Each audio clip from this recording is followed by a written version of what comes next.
Right, welcome back to a wee dram with me, Scott Hamilton, and my metaphorical drinking buddy, Steve O'Donnell. That was Trevor Hatton. There's quite a bit to unpack in there, Steve, yeah? Aye, agreed. Interesting views about things, and actually, I think pretty relevant. Yeah, there was a lot of consistency. I mean, this is the third one of these that we've done now, and we've talked to quite a few people in the fractional Mm. world, either new fractionals, old fractionals, and Trevor gave, I thought, quite an interesting perspective as a fractional, but also as a coach and helping people when they go down that route. One Yes. thing that I think what was really interesting, that really struck me was it's not about the lack of work, it's this identity, the loss of identity that he talked about, for people. You're no longer the CIO or the CEO or the partner of a consulting firm. And that actually hits people a lot harder than they expect. I mean, I know it sounds like you're stating the obvious because you no longer, Mhm. from a titular perspective, have that kind of badge on you. But it's the identity crisis that comes with it that slightly, well, actually more than slightly uncomfortable for people. I think that's right actually, and it's important because when you're a C-level executive, when you're one of those top level people, and um, you've got all the power that goes with that.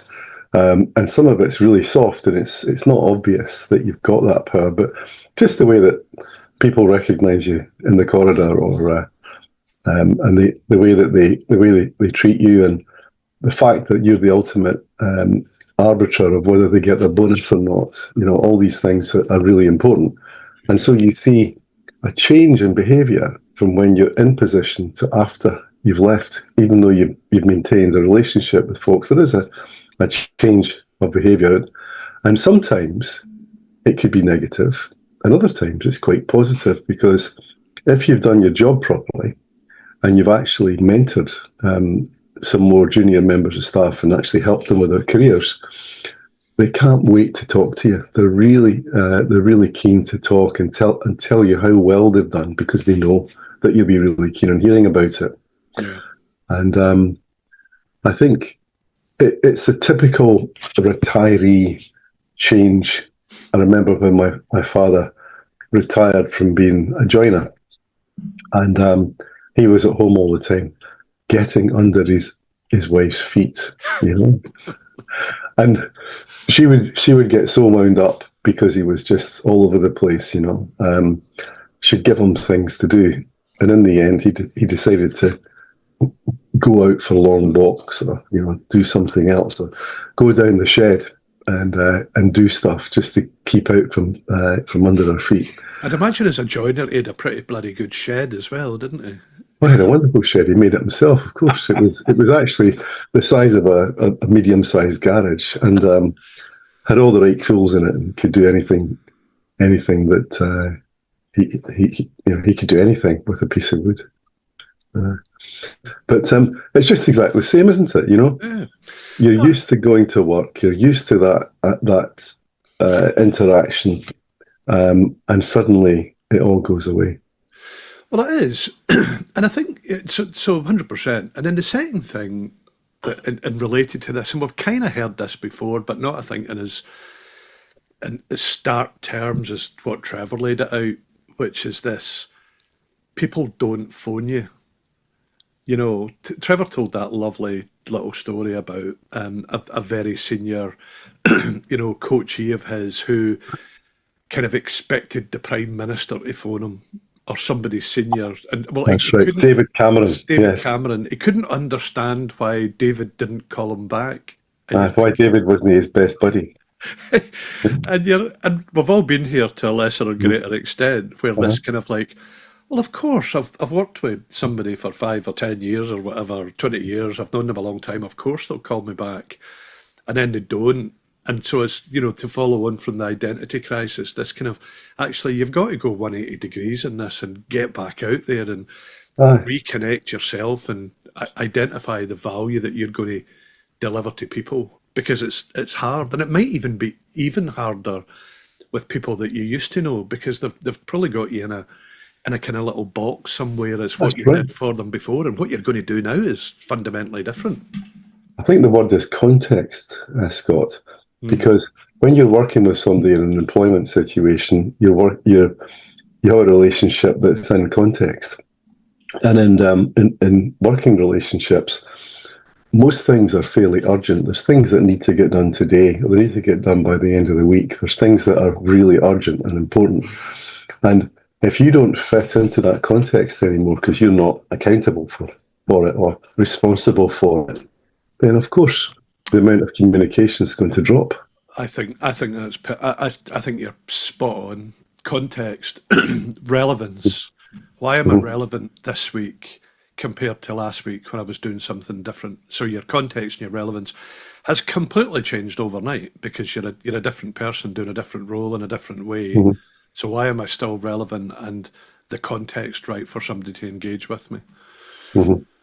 So a lot of thinking about that, and then and then the third thing that came out to me was towards the end of the conversation. Actually, I was going back through my notes last night, Mhm. and he talked about purpose, and we've touched on this a lot, and it's not about earning the most because let's be quite honest, you probably aren't going to earn as much as what you earned before, Mhm. and the people that are happiest seem to be the people that are doing something that's meaningful to them, and whether that's charitable, whether it's working in a space that they're passionate about, outside of charity, Mhm. whatever it is.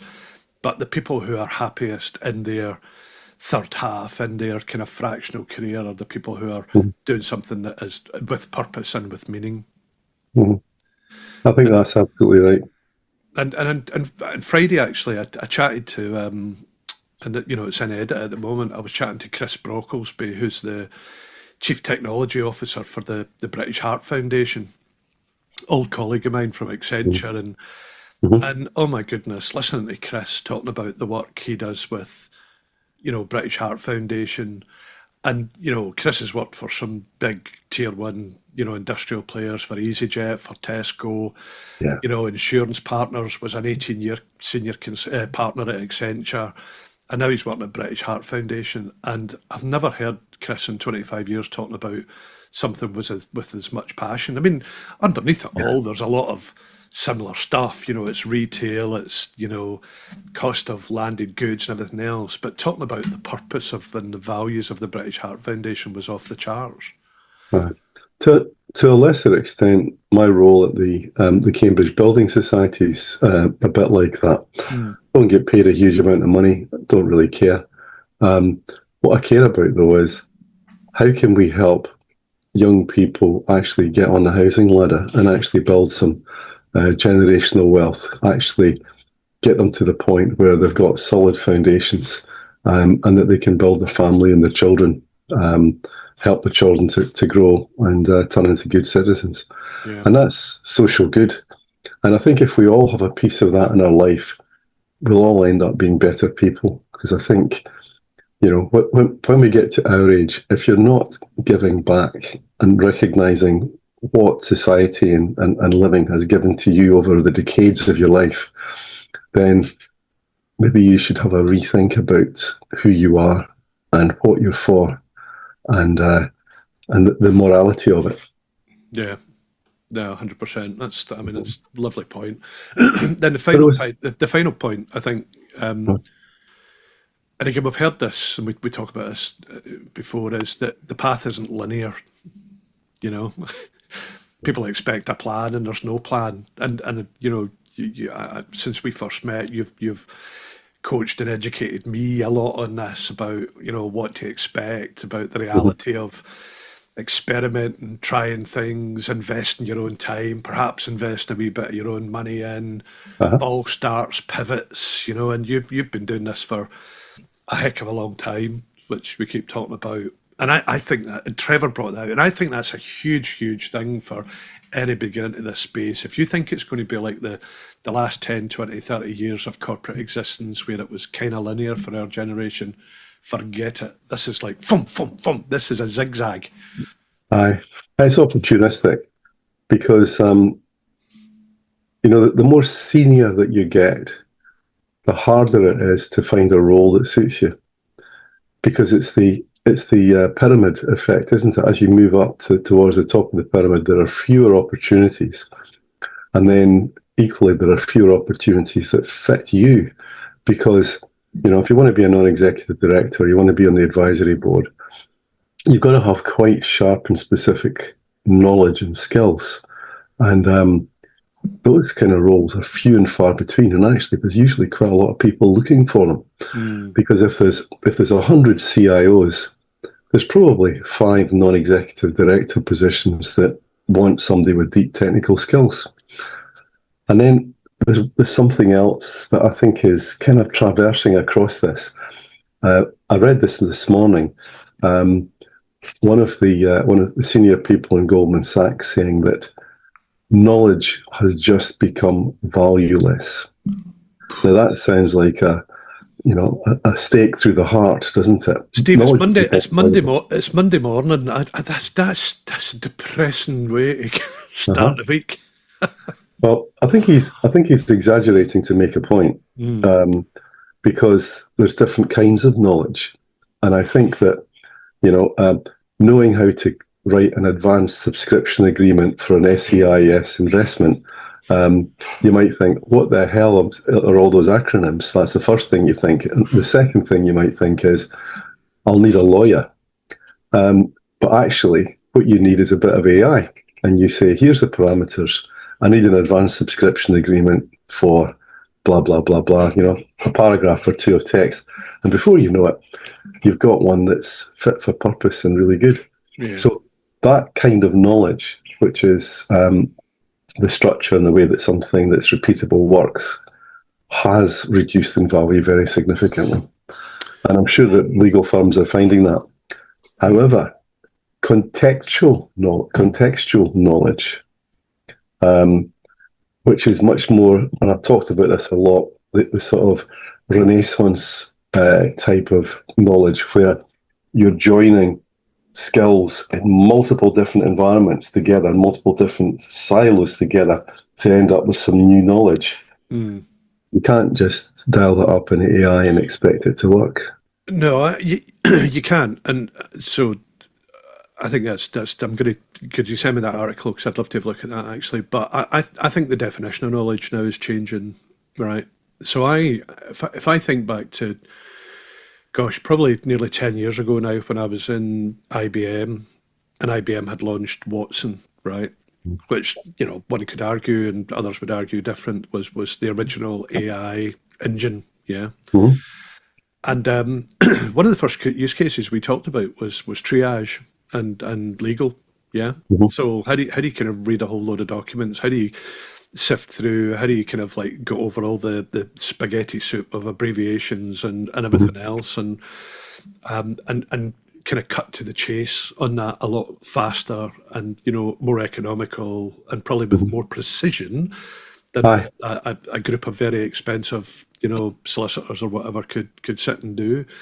But, and here's the but, to your point, you don't necessarily have the context for okay, if I put all that back together, what does it actually mean, in terms or even more radical in my example, do I actually need an advanced subscription agreement? Well, okay. Yeah. And if you've never done it before, you probably don't know. No, absolutely. So perhaps what we're saying is that, again, I know everybody thinks this is all a new phenomenon, but I'm not sure it's as new as what we think it is. There will be tasks, there will be activities that will be automated, and we will use AI, and we need to understand, and again, a topic that we've worked on, that we've talked about before, that work is weird and the nature of work is going to be changing. Yes. So we're going through another industrial revolution, whatever you want to talk about it, or another iteration of change. We're not the world is not going to end on the back of this. The world might end on some other things that we'll probably come on and talk about. But I think it's a really, really interesting point, and maybe we should think about how we get somebody on to come on and talk about how knowledge has changed, and let's define what knowledge looks like. Yes. The other thing that we might want to look to get somebody on to talk about, and I one of the things that has just struck me as we've been talking here the last 20 minutes, back to Trevor, was energy, Aye. right? And if you go back through that identity crisis, networking, context, front foot, scarcity of roles, well, not a scarcity of roles, but a kind of disproportionate number of people applying for a small number of roles in the industry, which you've cited quite a few times, and then the zigzagging, non-linear nature of the career, of your fractional career. You need a hell of a lot of energy to crack on with this. You and I talk about fitness a lot, in our dotage, and off Aye. off air we talk about our fitness, and let's not go there. But I do think you need to be mentally fit. We talk a lot about Aye. learning, but physically fit. I think you've got to have the gusto about you. And if you don't have that Aye. energy, I think you're going to struggle in the fractional route. I think that's right. So I have a personal trainer now. I've never had a personal trainer since I was in my early 20s. And I got a personal trainer now who beats me up twice a week and gets me through some strenuous exercises that I would have hated 6 months ago, and I don't anymore. I actually enjoy doing them, and B, I would never have had the confidence to go off and lift 80 kilograms and feel comfortable with it, or push a trolley with 150 kilograms on it and actually do it, get it moving. And you went to JD Sports and bought a bright purple shell suit, didn't you? It was bright pink, actually. So, No, it was. I'll tell so if you. anybody sees my mate Steve walking down the street in a bright pink shell suit, you'll know he's on his way to the gym.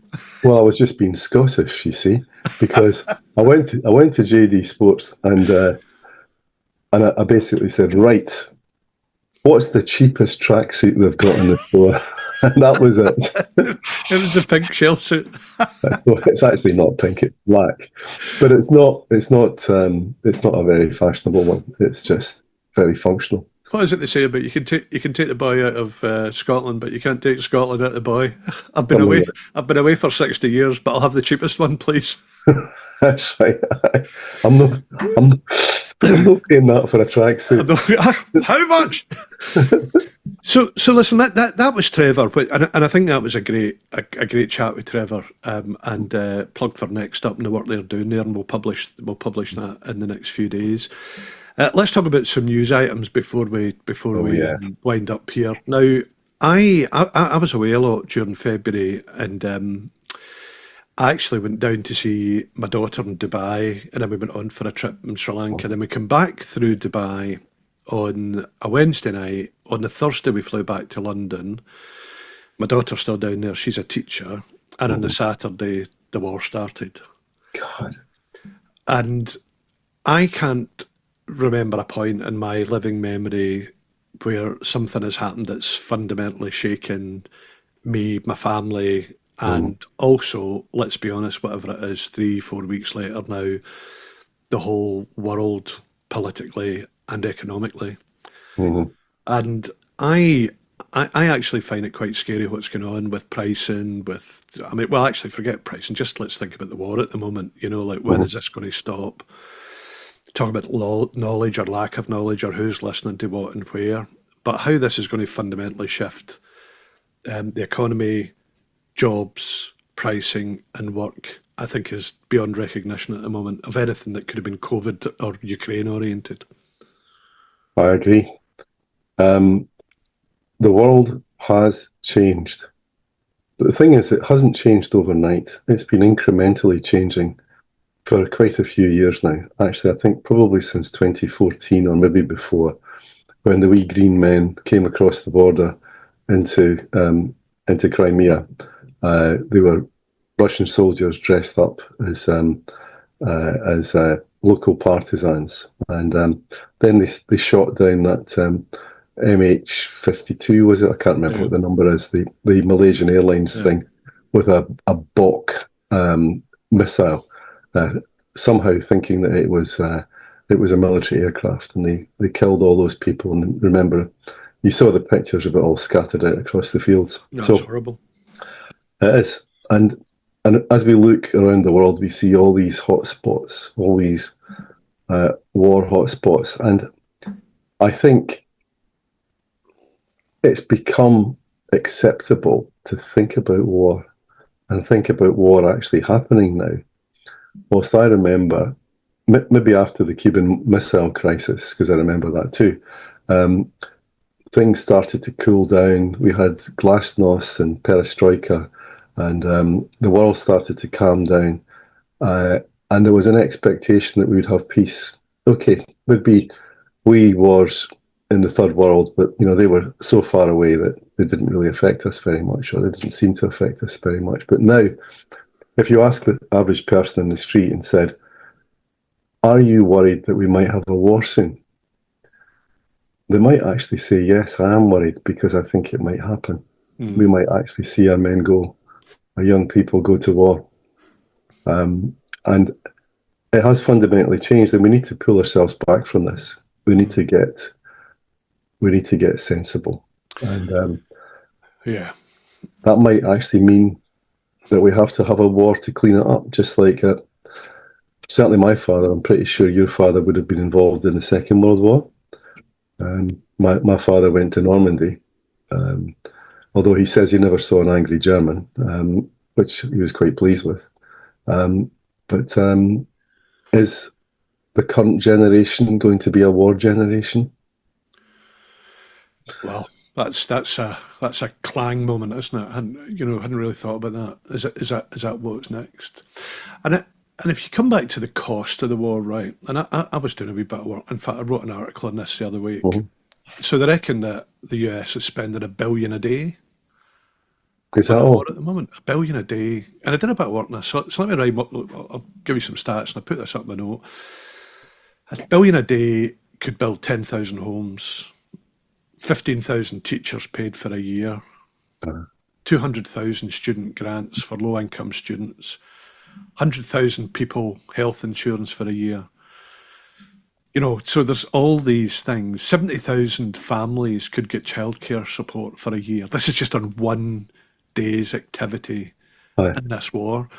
And I can't, and again, I know that this feels political and maybe it is a wee bit, but when Trump came into power, he did talk about how he wanted to make America great again and put money back in people's pockets and fix the economy. And I know that he's touting that this is keeping the world safe, but surely people are starting to realise, actually, aside from maybe not making us as safe as what we thought it was going to be, this is actually hitting us right in the pocket now, as well as the obvious Uh-huh. energy prices starting to go up. It's beyond scary. And actually, I had a moment last week where I actually found it quite depressing when I was listening to them. Aye. Well, the one thing that seems to be different in this particular Trumpian cycle is that in the past he's always been able to bully people into supporting him and kowtowing to him and things like this. It now seems that the international community is turning quite strongly against this. And it's not just the international community. I think when I read the statistics, a number of surveys have shown that something between 15 and 17% of the US population support the war. Everybody else, either neutral or is strongly opposed to it. So there's the vast majority of the population's against the war. Mm. And we're about to go into the midterms. Yeah. You hear people say, "Is Trump a, a genius or a moron?" And he behaves like both at different times. There's genius activities which you may not agree with, but they're involved in promoting the agenda that he wants to push out there.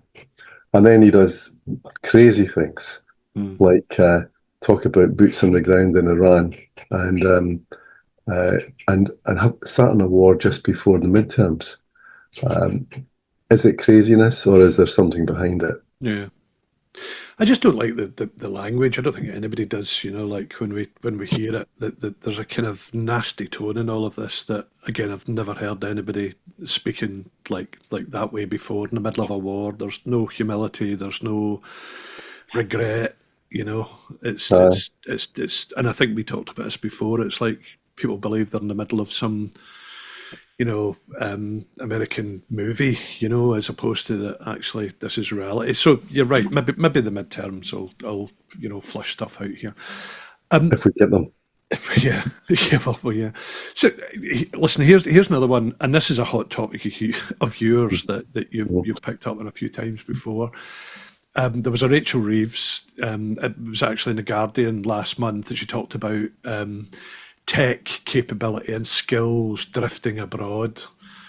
Oh, yes. And like, we need to stop this, we need to stop this. And I thought, well, actually, Rachel, I think that might be your job, like, I'm not sure why you're writing about stopping it. But investment gaps, competition, ironically, from US and EU, and how I don't know, are we not utilising skills to best effect? Or is it the system? We've got such a legacy system that we can't, there's not the process or model in place to capitalize on the skills and the capability that we're building out.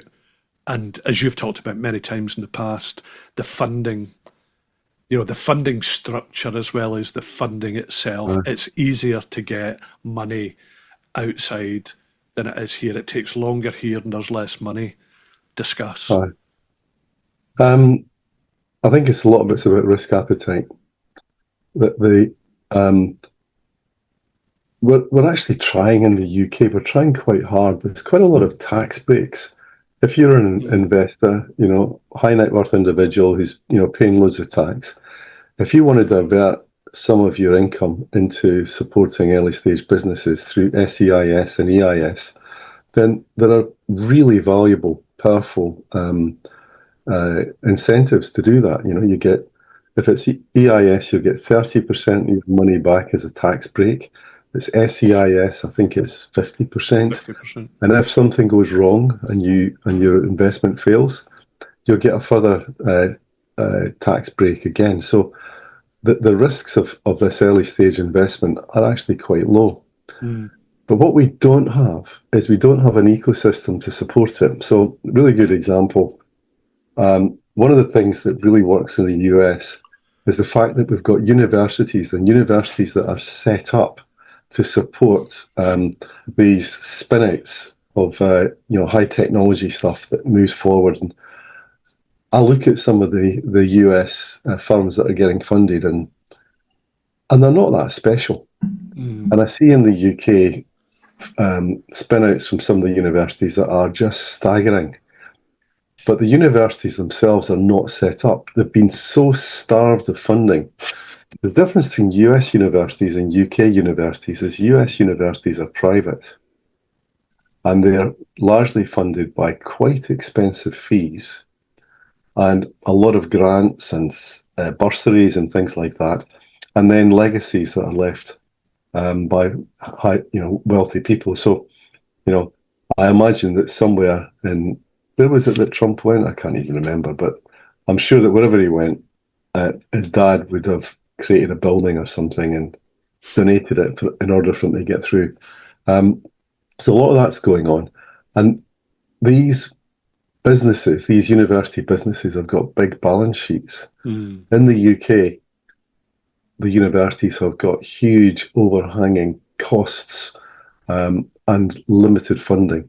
And they don't have that private wealth that's flushing around in there. And until we've got that cyclical economy where the university spin-outs create wealth and then the entrepreneurs put the money back into the universities to keep it going, that's never actually going to happen. So we need to change the universities and the culture of the universities. And the second thing is that if you've had 4 or 5 great investments and you've made $1 billion out of your investments, which is quite common in Silicon Valley, your risk appetite is quite high because you'll say, oh, well, I'll lose 10, but 1 will pay it back and give me even more. So there's an attitude of being willing to embrace risk. That attitude doesn't exist here. Even with SEIS and EIS, investors are still very conservative and they think they can pick and choose. So it's different. Yeah, I was going to say, but I was just about to say, actually, we've got a much more conservative system. And it's interesting the point about universities, and I wonder whether we should. You probably know Gillian Doherty, like I do, who's she's heavily engaged in Scottish Business Network, and she's the Yeah. chief commercial officer at Strathclyde University. Hmm. And I bumped into her, and I used to work with her at IBM. I bumped into her at an event last year, and we chatted about this. We chatted about funding and how difficult funding is per se, just to keep a university going. Never mind to do the research, never mind to invest in, Hmm. next generation businesses and the like. And it does feel that we're now at a kind of inflection point that if we don't stop this kind of, she said, Brain drain. brain That's what it drain. is. It's a brain drain. Yeah, and it feels like the drain is not just a small leak. I think it's like almost Hmm. accelerating I, and I think as technology, we're probably launching research and launching products at a rate that we've never done before, going full Hmm. circle back to AI and Hmm. creativity. So the problem becomes greater if we've got this huge uptick in knowledge, ideation, if you will, then the leakage becomes even faster as well. If the Yeah, slower the system gets, the more stuff you try to push through it, the more it creaks and the more it's likely just to go out at a greater pace to other yeah, geographies that will capitalise on it. that's right. I mean, most most trade sales seem to go off to US firms. There's not that much M&A activity in the UK buying high technology. It tends to get sucked into the US, Yeah, and then the venture capitalists. And the venture capitalists are really they've got an attitude that they want to sit on the board, and they don't want to travel too far to go to a board meeting. yeah, So if you're not in Silicon Valley or in the Boston area, you it's much harder to get the money. And even if you're based in Glasgow, they're going to want you to move your headquarters building to close to where the money is. yeah. And then that means that all the spin-offs that come out of high growth companies actually end up in a different postcode. Where you're And like, you don't get the yeah, tax benefits. So Rachel, if you're listening, we actually need to build that scaffolding around early stage businesses that takes them out of universities and into the real world with all of the supporting infrastructure that's required. And it requires some bravery and it requires some upfront investments. Um, the US don't make any secret of how their model works. We need to rip it off. We need to replicate it because it works and it works really well. great point. Great point. All right, let's bring this to a close. So, final shot, Dram, Six Nations. I think the last time we were talking, Steve, Scotland were still kind of like, well, we'd lost to Italy, we'd beaten England, then we had an average game against Wales, then we get beat by Ireland. Well, we beat France along the way, very Uh, up and down. So for two aging Scotsmen that were still hoping to see our first Six Nations win, it didn't quite happen. But what a tournament. I was pleased with the boys. I think they did okay. I mean, I think our expectations are fairly low. Okay, and I think they exceeded expectations. That's the way I would put it this time round. Although it would have been great to see them win, but it wasn't to be. It wasn't to be, and of course we've got. I was chatting to a neighbour last night. We've got the old soccer World Cup coming up this summer as well. So who knows what that'll be? That'll be another painful. Let's keep our expectations low on the Scottish sporting front, and then we'll never be disappointed. Although Josh Kerr won a gold medal on Saturday at the World Indoor Athletics. So and we had a good haul over the weekend, as my mother-in-law was telling me yesterday. You can't expect to have a sporting nation whose main diet involves deep fried Mars bars And Iron Brew. and iron brew. So it's an oxymoron, really, isn't it? It is an oxymoron. I think on that point we'll bring us to a close. Steve, great to talk as ever. Enjoy the rest of your day, week, month, and we'll catch up for another You bet. Dram Look next after month. yourself, Scott. Cheers, Cheers, mate. man. Bye-bye. Bye. If I come tonight in the flashing light, Would you watch me spin out from life's wheel? What will we do in hopes renewed?